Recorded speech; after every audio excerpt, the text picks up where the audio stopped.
Hello students, मेरा नाम है संजय भंडारी और आप देख रहे हैं संजय सोशल स्टडी क्लास। आज का सब्जेक्ट है सिविक्स और क्लास है 7 और चैप्टर है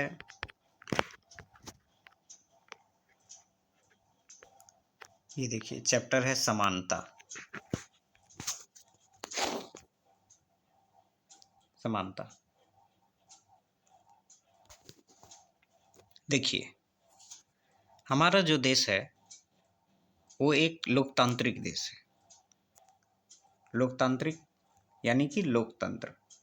हमारे देश में लोकतंत्र के आधार पर लोगों की भागीदारी होती है, संघर्ष का संपूर्ण शांतिपूर्ण समाधान होता है, समानता की बातें होती है और न्याय में समानता होती है। ये लोकतंत्र की व्यवस्था है। यहाँ पर देखिए, महिलाएं लाइन पे खड़ी हैं, पुरुष लाइन पर खड़े हैं, सभी लोग ये लोग मतदान करने के लिए लाइन पर खड़े हैं। आगे बढ़ते हैं। देखिए, यहाँ ये महिला एक मशीन में उंगली से बटन दबाकर वोट कर रही है। आप लोगों को कमेंट्स में ये जवाब देना है कि ये किस मशीन के द्वारा ये मतदान दिया जाता है।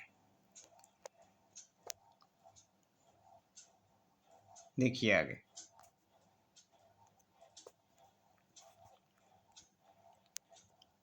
आगे देखिए, यहाँ कई सारे लोग हैं, कारीगर, गृहिणी, परामर्शदाता, अधिकारी, मीडिया कर्मी, बेरोजगार, उद्योगपति।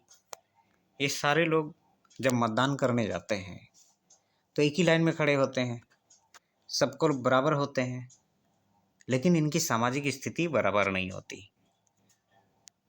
अब देखिए आगे, एक कांता नाम की महिला है, साहब के यहाँ काम करती है, अमीर घर में।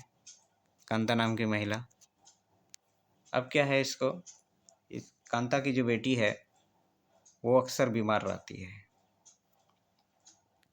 और इसका घर बहुत गरीबी में है। आगे देखिए,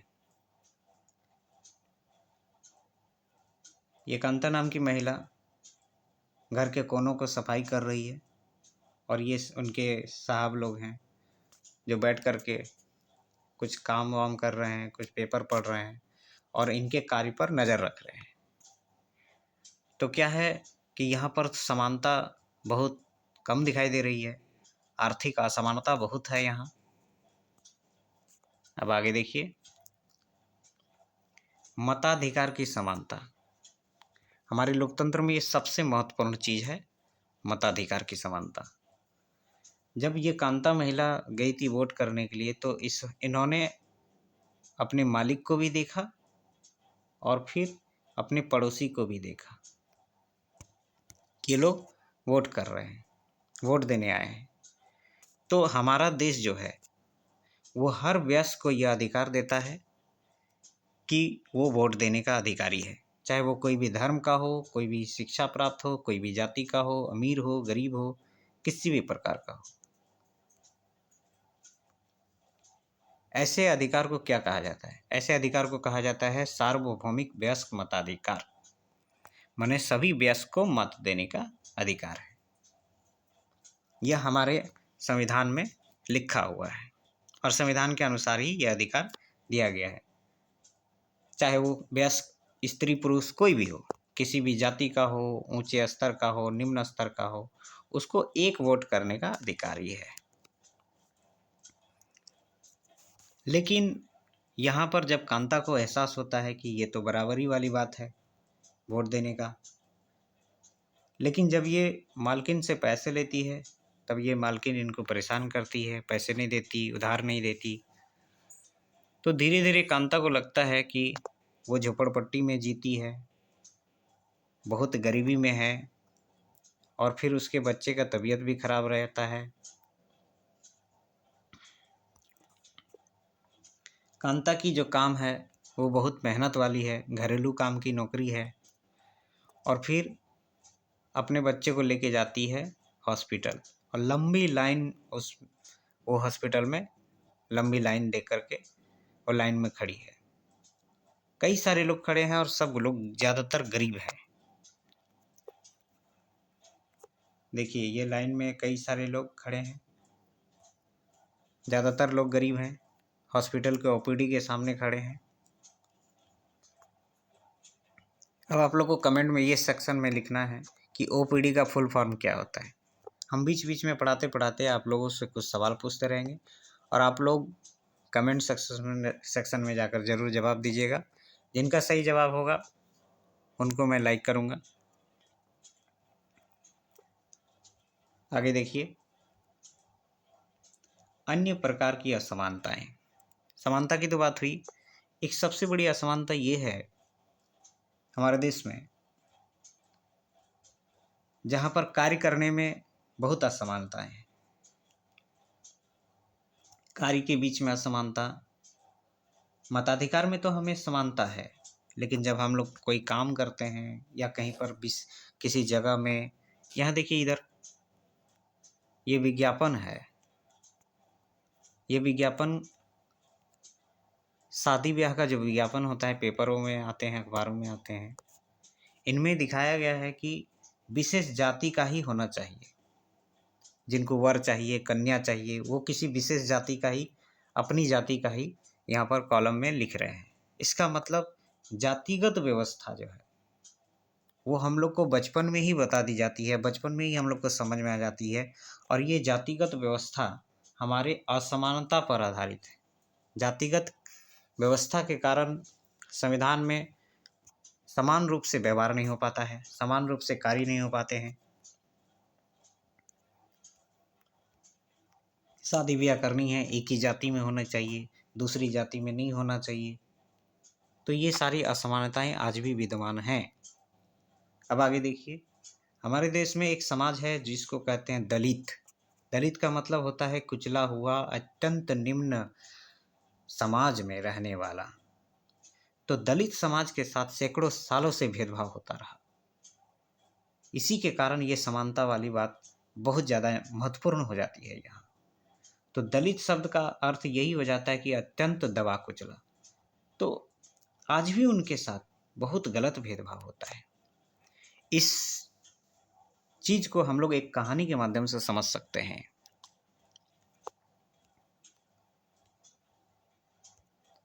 ओम प्रकाश वाल्मीकि एक लेखक हैं जो दलित थे और ये अपनी आत्मकथा लिखते हैं जूठन, एक किताब है। जब ये छोटे थे तो पढ़ाई जहाँ स्कूल में करते थे तो इनको नीचे बैठना पड़ता था, और वो भी चटाई में, और सबसे पीछे। और जब ये सबसे पीछे बैठते थे तो इनको कोई भी चीज़ धुंधली हो जाती थी, बोर्ड के लिखे हुए अक्षर, तब शिक्षक इनकी पिटाई कर देते थे। एक दिन तो बहुत हद हो गई। प्रधानाध्यापक ने क्या किया, हेड सर ने ओम प्रकाश को पूरे स्कूल ग्राउंड में और स्कूल में झाड़ू लगाने के लिए कह दिया। ओम प्रकाश झाड़ू लगाते रहे। आगे देखिए, यही वो किताब है जूठन। इस किताब में ये कहानी का उल्लेख है। ओम प्रकाश का पूरा शरीर धूल से भर गया और कक्षा में जो लोग पढ़ रहे थे वो लोग अपनी कक्षा से उसको झांक झांक के दिख रहे थे। हेड सर भी नज़र गड़ाए हुए थे। अब क्या है कि ओम प्रकाश को 2 दिनों तक यही ड्यूटी दिया गया, साफ सफाई करो। तो बाकी लोग पढ़ाई कर रहे थे और ये बच्चा साफ सफाई कर रहा था। इसका मतलब दलित होने का वो कीमत चुका रहे थे। अब देखिए आगे, जब उनके पिताजी ये देख लिए कि उसका बेटा पूरे स्कूल ग्राउंड में झाड़ू लगा रहा है 2 दिन से, तो उन्होंने मास्टर साहब को जाकर के कंप्लेन किया कि ये ठीक नहीं है, आपने इसके साथ गलत किया है। अब आगे देखिए, यहाँ पर ये देख लेते हैं कि समानता वाली बात जो है, जो वोटिंग लाइन में दिखी थी, वोट करने जहाँ पर लोग खड़े थे उस लाइन में समानता दिख रही थी और यहाँ समानता नहीं नज़र आ रही है। इसका मतलब ये है कि कहीं पर ठीक और कहीं पर समानता नहीं है। आगे देखिए, दूसरी कहानी ये है कि जब आप कहीं भी जाते हैं एक अंसारी है या कोई भी आप किसी भी जाति धर्म से हो, जब आप बाहर जाते हैं और चाहते हैं कि हम कहीं किराए के मकान में लेके रहें, तब आपसे धर्म के आधार पर पूछताछ करके तब आपकी जाति के आधार पर पूछताछ करके आपके साथ फिर वहाँ असमानता वाली बात हो जाती है, फिर वहाँ आपके साथ भेदभाव होता है, फिर वहाँ आपके साथ न्याय नहीं होता और फिर आपको वो चीज़ें सहन करनी पड़ती हैं जो समानता में बिल्कुल उलट हो जाती है समानता से। आगे देखिए,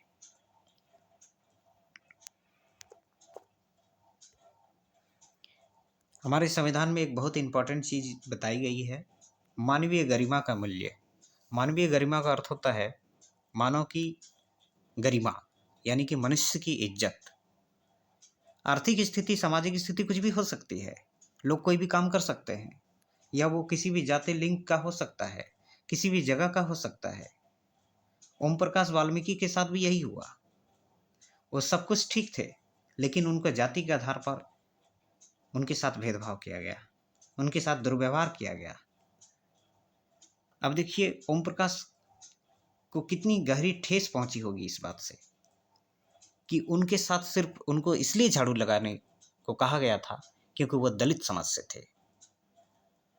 तो ये तो भेदभाव वाली बात हो गई यहाँ, और यहाँ पर मानवीय गरिमा को ठेस पहुंची, मानव की गरिमा को ठेस पहुंची।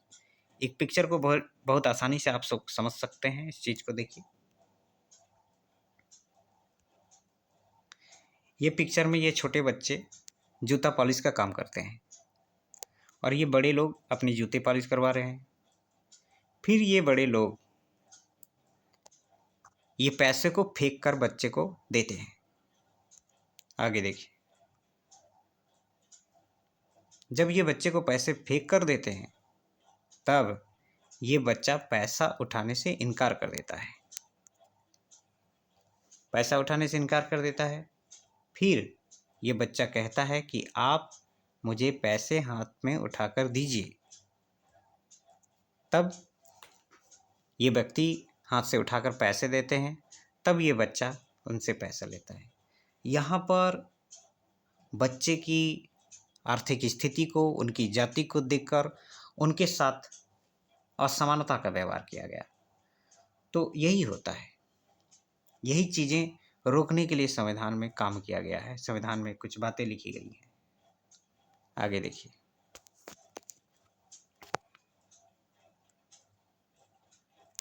भारतीय लोकतंत्र में समानता। टॉपिक है भारतीय लोकतंत्र में समानता। समानता का अर्थ यह है कि यहाँ पर हर किसी पुरुष, स्त्री, कोई भी जाति का हो, धर्म का हो, संप्रदाय का हो, वो समान अधिकारी है किसी चीज़ को पाने के लिए। यहाँ देखिए, कानून की दृष्टि में सभी लोग बराबर हैं। अब यहाँ बच्चे लोग सब खाना खा रहे हैं और ये समानता पर आधारित है। यहाँ हर एक बच्चा एक दूसरे से नहीं पूछता कि तुम किस जाति से हो, तुम किस धर्म से हो, तुम किस संप्रदाय से हो, अमीर हो, गरीब हो, क्या हो, कुछ नहीं। सब साथ में बैठ करके खाना खा रहे हैं, चाहे वो किसी भी धर्म, जाति, संप्रदाय से हो। आगे देखिए,